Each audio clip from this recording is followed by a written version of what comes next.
DPWH, mga kababayan, Departamento ng Pagnanakaw ng Walang Hanggan. At saka, mga kababayan, yung mga contractors na mga sabit sa mga anomalous flood control projects, lalo na yung guni-guni. Hindi lang po suspension ng kung ilang taon. Lifetime po. Iba blacklist sila lifetime. Hindi na sila pwede na sumali pa sa mga biddings para makakuha po ng mga projects sa ating gobyerno. Yan ang maigpit, mga kababayan, na utos ng ating Pangulong Bongbong Marcos. Kasi sabi ni Vince Dizon, galit na galitan niya talaga ang ating Pangulong Bongbong Marcos. Sabi daw ng ating Pangulo, enough is enough.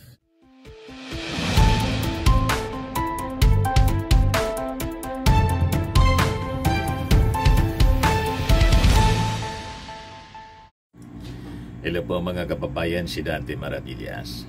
Bicolano vlogger, broadcast journalist from Albay. Matindi ito mga kababayan na naging utos ng ating Pangulong Bongbong Marcos kay bagong DPWH Secretary Vince Dizon. Pinalilinis niya kay Vince Dizon mga kababayan yung DPWH. And so, ang mga actions na gagawin ngayon, lahat ng mga opisyal mula Undersecretary ng DPWH, Assistant Secretary, Regional Directors, Assistant Regional Director siguro kasama pa, at mga District Engineers lalo na. Lahat sila mga kababayan pinapasubmit ng courtesy resignation.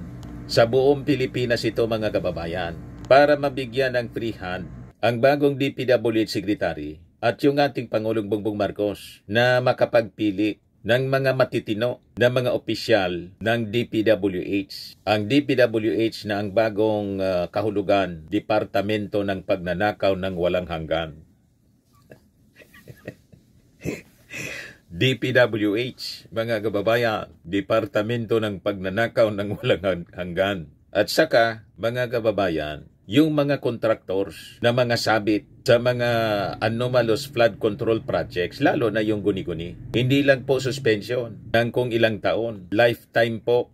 Iba blacklist sila lifetime. Hindi na sila pwede na sumali pa sa mga biddings para makakuha po ng mga projects sa ating gobyerno. Yan ang maigpit, mga kababayan, na utos ng ating Pangulong Bongbong Marcos. Kasi sabi ni Vince Dizon, galit na galitan niya talaga ang ating Pangulong Bongbong Marcos. Sabi daw ng ating Pangulo, enough is enough.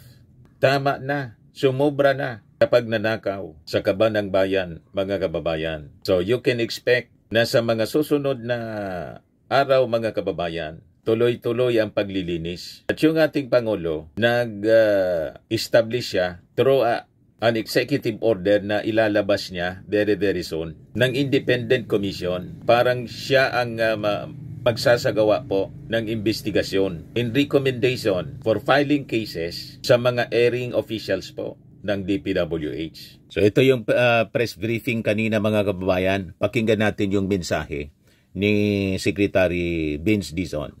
Unang-una, bago ko tumanggap ng mga tanong, siguro importante kang balikan natin yung mga nangyari nitong mga nakaraang linggo.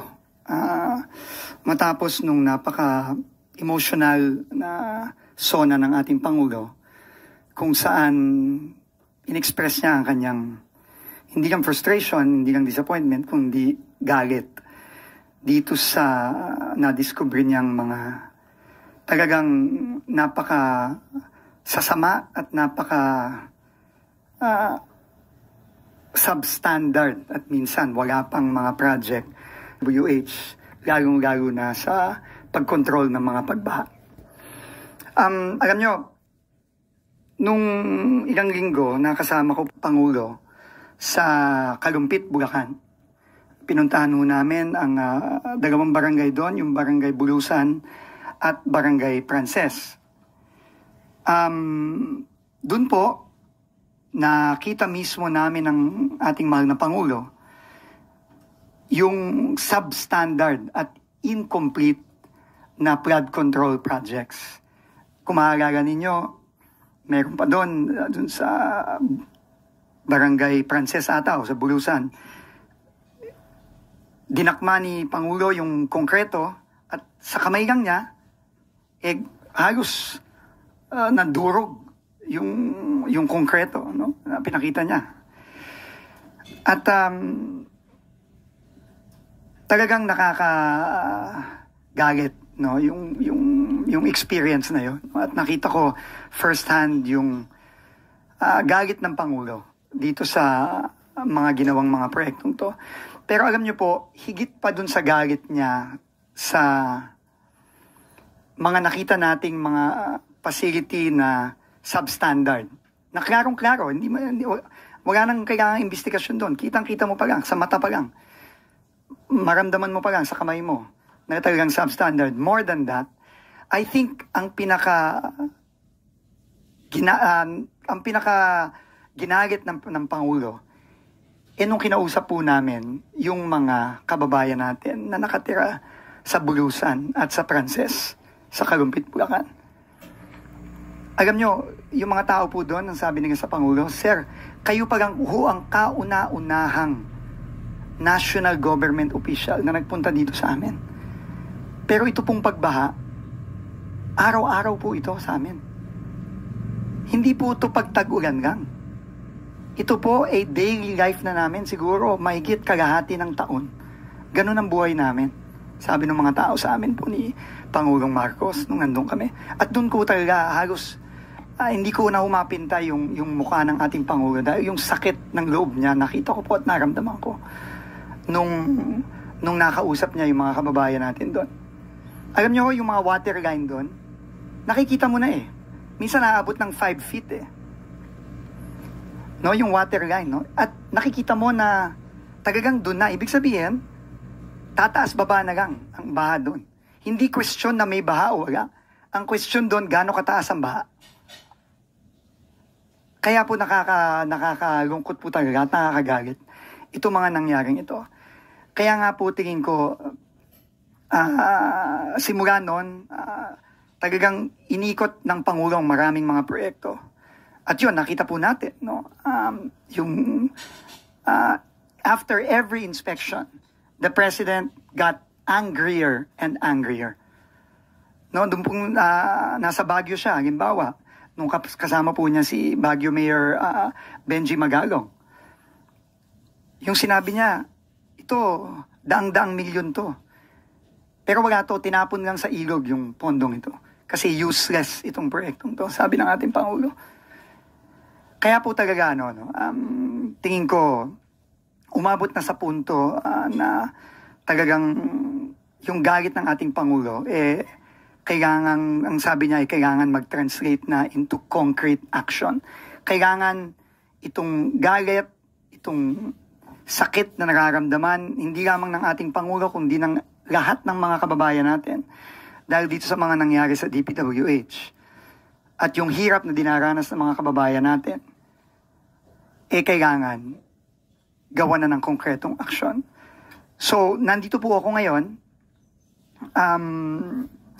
para sabihin sa inyo kung ano ang mga direktiba ng ating Pangulo na akin pong i-execute immediately sa mga susunod na araw. Unang-una po,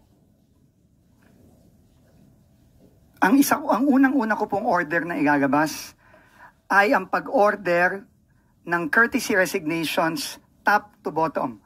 USEC, ASEC, Division Head, Regional Director, hanggang District Engineer ng buong bansa. Tapos, so lahat kayo, pati mga division heads, mga kababayan, kailangang mag-file kayo agad-agad ng inyong courtesy resignations. Top to bottom, mga kababayan, itong cleansing, total cleansing ng Departamento ng Pagnanakaw ng walang hanggan. Tama po ito na naging desisyon ng ating Pangulong Bongbong Marcos. Kasi sabi nga po ni Ping Lacson, ang DPWH pinamumugaran ng mga sindikatong kriminal. Kita ninyo? Hanggat nandiyan dyan, napakatagal na nila sa negosyong yan. Ngayon lang sa administrasyon ng ating Pangulong Bongbong Marcos, umabot na kasi po sa sukdulan. Kaya sobrang nagalit yung ating Pangulo. Nasabi ko nga, ang dahilan nito, inisi kasi ninyo yung ating Pangulo. Yung mga DDS. tinuturo yung ating Pangulo na walang nagawa para solusyonan yung mga floodings despite sa 5,000 plus na mga flood control projects. Kaya tuloy, pinag-utos ng ating Pangulo yung investigasyon. Damay-damay kayong lahat yan. You see? At sabi nga ni Vince Dizon, ito ang problema natin. Nag-pile up ito. Kaya ganito, dekada-dekada na ginagawa. Kaya importanteng tuldukan mga kababayan ngayon. Kaya seryoso yung naging utos ng ating Pangulong Bongbong Marcos.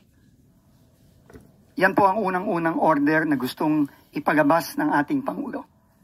Ito po ay simula ng sinabi nga ni Yusek Claire kanina na clean sweep.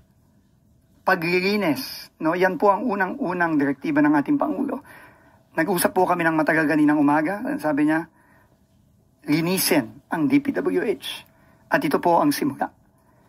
Pagkatapos po nito, tayo magko-conduct ng napakamasusing review ng lahat ng mga personnel.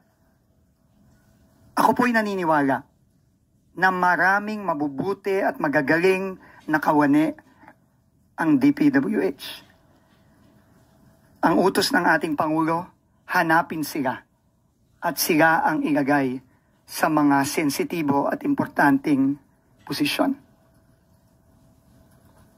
Hindi po magkakaroon ng ganitong klaseng mga proyekto kung walang kakuntsaba sa loob ng DPWH. Correct. Kapag ang isa pong project ay guni-guni, ika nga ng ating Pangulo, o ghost project, hindi po pwedeng walang tao sa DPWH na nag-sign off sa mga proyektong yan. Correct. Dahil po, lalo na yung isang proyekto, halimbawa, yung pinuntahan ng ating Pangulo sa Bulacan, yung non-existent project, pinakita pa po ng ating Pangulo yung mga resibo na ibinayad sa contractor. Paano po nabayaran ang isang proyekto na wala namang nagguni-gunigang, na wala naman talaga? Kasabwat. Meron po sa DPWH na nagpabayad doon. Ang utos ng ating Pangulo, hanapin yung mga yun. At tanggalin sa pwesto at kasuhan. Correct. Yun po ang unang gagawin natin sa mga susunod na araw, susunod na linggo. Malamang with this breaking news, breaking announcement mga kababayan ni Secretary Dizon, malamang hindi na mapakali mga kababayan yung mga opisyal ng DPWH na sangkot sa korupsyon. Baka naiihi na ngayon. Yung iba baka atakin sa puso mga kababayan kasi siguradong sisibakin sila at kakasuhan pa. At malamang kaya may utos na po. Actually, ang nag-utos si Bunuan pa. Bawal na sa kanila yung mga pag-travel. Sinuspend yung mga pag-travel outside the country baka hindi na bumalik. You see, magsipag-iska po mga kababayan nitong mga kurakot sa gobyerno. Infested po ng mga masasamang loob, sindikatong kriminal, ang DPWH. Siyempre, may mga kasabwat dyan ng mga politiko na ang iba mga kababayan narinig natin, nagpipilato na. Senador, congressman, naging mga Poncio Pilato na. So, napaka-exciting po ang mga susunod na araw. Hindi po ito madali para sa isang tao tulad ko na matagal na nagtrabaho sa gobyerno. Pero kailangan po siyang gawin. Dahil nakita po ng ating Pangulo, nakita natin lahat ang mga nangyari dito sa ahensyang ito. So yun po ang unang-una. Ikalawa po, itong mga ghost project at substandard project, kinlear ko na rin po sa ating Pangulo na ang mga kontraktor nitong mga ghost project na ito, unang-una, mag-i-impose po ako ng lifetime blacklisting, ban, Tapos, immediately. Kapag ang isang project ng isang kontraktor ay ghost o napatunayang substandard, wala na po itong proseso, wala nang investigasyon, automatic po, blacklisted for life. For life, mga kababayan, blacklisted sila. Ang problema, kung ang gawin, mga matatalino yan eh. Ang gawin, mga kababayan, magpa-register na mga bagong companies, construction companies, para makapagsimula. Wala pang records na di ba? Wala pang records ng flood control projects na ghost. Pero nasa likod, sila pa rin. Yung mga sindikato. Kailangan maging masusi po ang pag-screen dito sa mga companies. Kasi si Diskaya, for example, ang sabi si Diskaya, siyam na mga construction companies ang pag-aari niya. Di ba? Dapat pati yung owner at titingnan ng mabuti. Baka may mga front sila na mga tao. Pero ang totoong kapitalista, totoong may-ari, yung mga dating mga magnanakaw. Di ba po? Ang kontraktor na yan.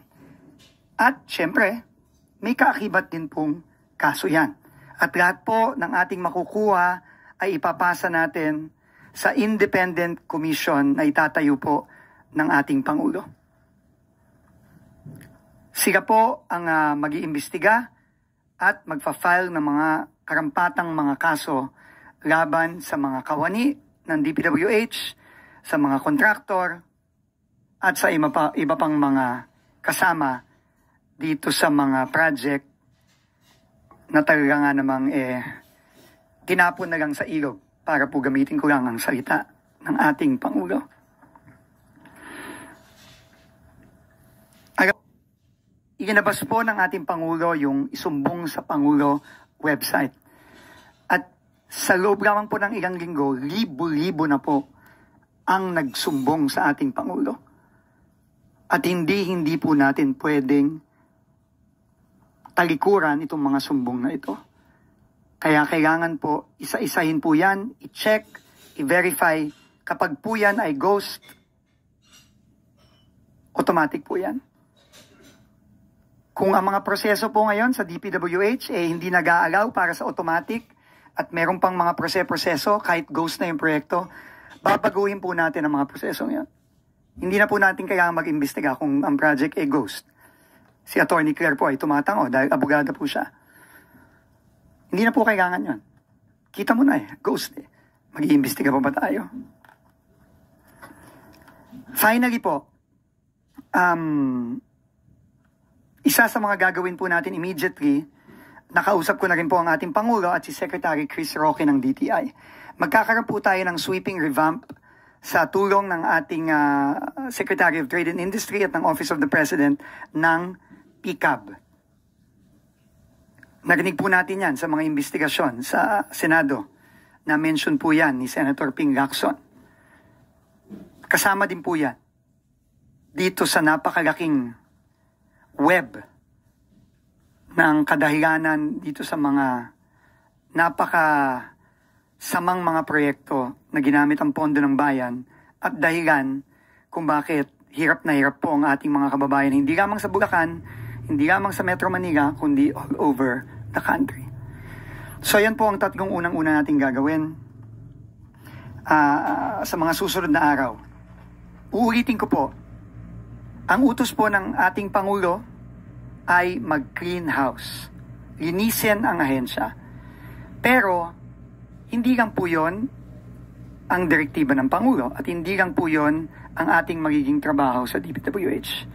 Kailangan din nating immediately ni-address ang mga napakabigat na problema natin sa pagbaha. Hindi po ako makapaniwala dun sa mga nakita nating lahat na images at video sa Quezon City, sa Maynila at sa iba pang parte ng Metro Manila nitong mga nakaraang araw. Ngayon nga po ako nakakita ng ganun. Doon po sa EDSA Corner Mother Ignacia. Ngayon nga po ako nakakita ng ganun. Nakita ko po yung post ni Mayor Vico Soto, yung sa Katipunan, sa Ateneo. Ngayon nga po, may dahilan po yan. At ang dahilan po yan ay build-up ng dekada, hindi lang taon. Dekada po yan ng neglect, dekada po yan ng maling mga proyekto, dekada po yan ng corruption. Dekada na po yan. Kailangan po nating i-address yan right away. Hindi po madali ito. No? Hindi po, wala pong milagro dito. Walang silver bullet, walang bukas ayos na to lahat. This will take time. Because it has taken decades for this to build up like this. But we have to start somewhere. Sabi ng ating Pangulo, mag-umpisa na tayo. Tama na. Enough is enough, sabi ng ating Pangulo. Yung Diskaya, mga kababayan, 23 years na daw sila sa negosyo. At nagsimula sa Pasig, local contracts muna sa lungsod. Then nag-start sila sa DPWH, 2012, panahon ni Pinoy. Pero nang pumasok yung 2016, doon daw sila nagsimula makakuha ng mga contracts sa flood control 2016. Panahon ni Digong. You see? Kaya tama po sabi ni Vince D. Addison, dika-dikada itong korupsyon. Dika-dikadang neglect. Nagpatong-patong na po. Kaya nakita ninyo yung consequences. Kunting bagsak ng pag-ulan, bumaha ng todo-todo doon sa Quezon City, sa may Mother Ignacia. Hindi man yun na ganon. Dati, nasyak po si Vince Dizon. You see, ganon katindi. Yun po ang ating gagawin. Kaya sa mga susunod din pong araw, ako po ay makikipag-meeting sa lahat ng iba't ibang ahensya ng gobyerno, tulad ng MMDA, sa lahat ng LGUs ng Maynila at ng mga key regions na tinatamaan ng baha ngayon, tulad ng Bulacan at iba pang mga probinsya. At makikipag-usap din tayo sa private sector. Lalo na, kung naalala nyo po, si Mr. Ramon Ang po mismo, ang may-ari at presidente ng San Miguel, nag-offer po siya. Kailangan po nating humingi ng tulong sa pribadong sektor. Hindi to massive effort po ito. Itong pag-aayos ng baha, short term, hindi po ito pwedeng tingi-tingi. Hindi po pwede ito ng 1 araw, 2 araw, 3 araw na pagliginis ng estero. Hindi po pwede yan. Dekada na po itong nag-pile up. Ito po ay massive effort. Unprecedented. And hindi po kaya ito ng national government lang. Kailangan natin ng local government, kailangan natin ng pribadong sektor. Yan po ang sabi ng ating Pangulo kanina sa akin, mobilize this massive effort involving all sectors of society, including the private sector. Kailangan po maayos natin ito. Hindi ko po matatanggap at hindi po matatanggap ng ating Pangulo na manunood na lang po tayong lahat sa TV habang ang mga kababayan natin ay nagduro sa araw-araw. It is unacceptable. I'm sure there is a solution to this. We just have to find it, and we just have to do everything we can with the help of everybody to solve it. It's not going to solve everything. Hindi po magic to na mawawala na lang ang baha sa susunod na buwan. Pero kailangan mag-umpisa na tayo. At kailangan ayusin na natin to ngayon. Ang sinabi ng ating Pangulo, enough is enough. Kailangan na po nating ayusin to. Once and for all, it will start from within DPWH. It will start with the independent commission that the President will create in the next few days or weeks. It will start with a massive effort from everybody. Government, national government, LGU, private sector, everyone. Under the leadership of our President, magagampasan din po natin ito. Maraming salamat po.